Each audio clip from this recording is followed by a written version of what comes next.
Hi friends, వేరుశెనగలు తిన్న తర్వాత మంచినీళ్ళు తాగుతున్నారా? అయితే ఆగండి. ఇవి విన్న తర్వాత మీరు ఏం చేయాలో డిసైడ్ చేసుకోండి. అలాగే మన వీడియో నచ్చితే లైక్ చేయండి. తక్షణ శక్తినిచ్చి అధిక పోషకాలను అందించే ఆహార పదార్థాలలో వేరుశెనగలు ముందు వరుసలో ఉంటాయి. అలాగే ఆరోగ్యంతో పాటు సౌందర్య పోషణలోనూ ప్రధాన పాత్ర వహిస్తాయి. అందుకే వేరుశెనగల్ని సామాన్యుడి జీడిపప్పుగా కూడా వ్యవహరిస్తారు.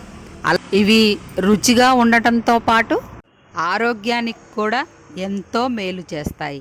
అలాగే వీటిని 6-7 గంటల పాటు నానబెట్టి తింటే చాలా తేలిగ్గా జీర్ణమవుతుంది. అలాగే ఇంకా పచ్చి పల్లీలు తింటే ఇంకా హెల్త్కి మంచిదని చెప్తున్నారు నిపుణులు. వీటిలో కొలెస్ట్రాల్ జీరోగా ఉంటుంది.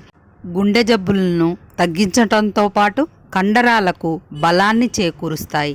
అలా ఎక్కువ మొత్తంలో అమైనో ఆమ్లాలు, మాంసకృతులు ఉంటాయి. అలాగే ఇవి కండరాల ఆరోగ్యానికి ఉపకరిస్తాయి. ముఖ్యంగా చలికాలంలో తప్పనిసరిగా వేరుశెనగలను తీసుకోవాలని చెప్తున్నారు ఆరోగ్య నిపుణులు. అలాగే వీటిల్లో ఫైబర్, కాపర్, ఫోలేట్, ఇంకా vitamin E, protein, phosphorus, magnesium వంటి పోషకాలు పుష్కలంగా ఉంటాయి. ఈ వేరుశెనగల్లో ప్రోటీన్, కాల్షియం అధికంగా ఉండడం వలన ఎముకలకు ఆరోగ్యానికి అనేక విధాలుగా మేలు చేస్తాయి.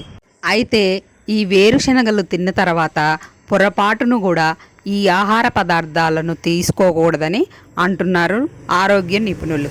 అవేంటంటే ముఖ్యంగా వేరుశెనగ పప్పు తిన్న తర్వాత ఐస్ క్రీమ్, లస్సీ లేదా షికంజి వంటి చల్లని పదార్థాలు అస్సలు తాగకూడదట. అలాగే సాధారణ మంచినీరు కూడా తీసుకోకూడదట. ఎందుకంటే సాధారణంగా వేరుశెనగలు వేడి స్వభావాన్ని కలిగి ఉంటాయి కాబట్టి. వీటిని తీసుకున్న తర్వాత చల్లని నీటిని తాగడం వలన జలుబు, దగ్గు వంటి సమస్యలు తలెత్తుతాయి. అలాగే మనం వేరుశెనగలు తిన్న తర్వాత టీ తాగొచ్చు.